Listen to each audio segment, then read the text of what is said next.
In this video, we're going to talk about the correlation coefficient R and some properties about it, and then we even are going to come over here and use StatCrunch in just a minute. Okay, so the first thing I want to talk about for a correlation coefficient is that if you get an R that is positive, so it's a number, guys, and if that number is positive, it means that your scatter plot has a positive trend.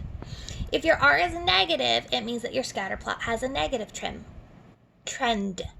Okay, now, R equals 0 means that you have a very, very, very weak association. It looks like a blob of paint that's been splattered. However, if you get 1 or -1, it's very strong. In fact, it means it's a perfect line.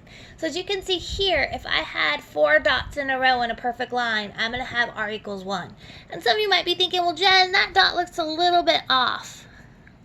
Okay, if it's like a little bit off, what's going to happen is it's going to be pretty close to 1. How close? Well, we'll see, but it's going to end up being pretty close. And as you can see here, if I am trending down, it's going to be negative. And again, the closer it is to a perfect line, it'll be closer to -1. So we may get something like this or something like this. And yeah, we're going to have decimals, in fact, crazy decimals, okay? So how we get these R values is by using StatCrunch.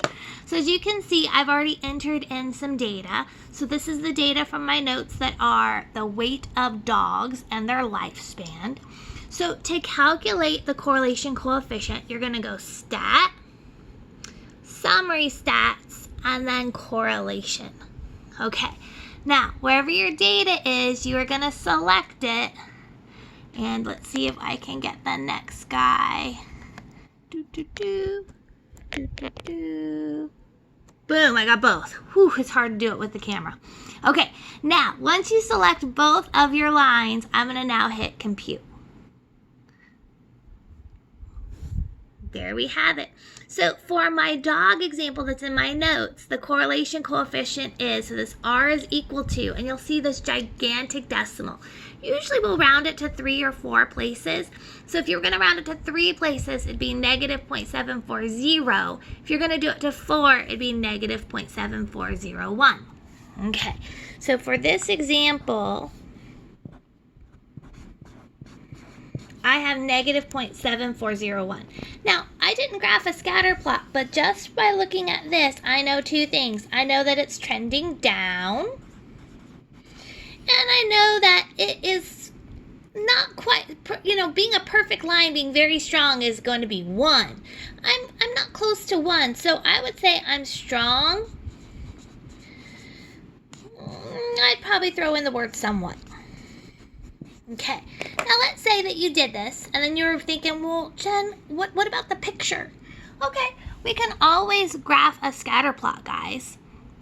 So if you wanted to, we could go down here to scatter plot, and my X variable is going to be the weight, my Y variable is going to be the lifespan, and I'm going to hit compute. And if I was given this, I would probably even call it weak, right? Does that look like a line to you guys? No way, okay? However, the reason why I'm not going to just straight up call it weak is because being a 0.74 means that it's somewhat strong. So here, I would probably, just based on this number, call it somewhat strong. However, after looking at the picture, I could understand if somebody wanted to call it somewhat weak. This is the very frustrating gray area. So what I would say is focus on the number itself, and then look at the picture, decide if you're going to write the word somewhat or very. So I think the better choice based on this number is here. And the reason why, again, is because very weak is 0. 0.74, if you were to round it, is closer to 1 than to 0. So that's why I'm sticking with the idea of strong. Somewhat strong. All right, I hope that helps.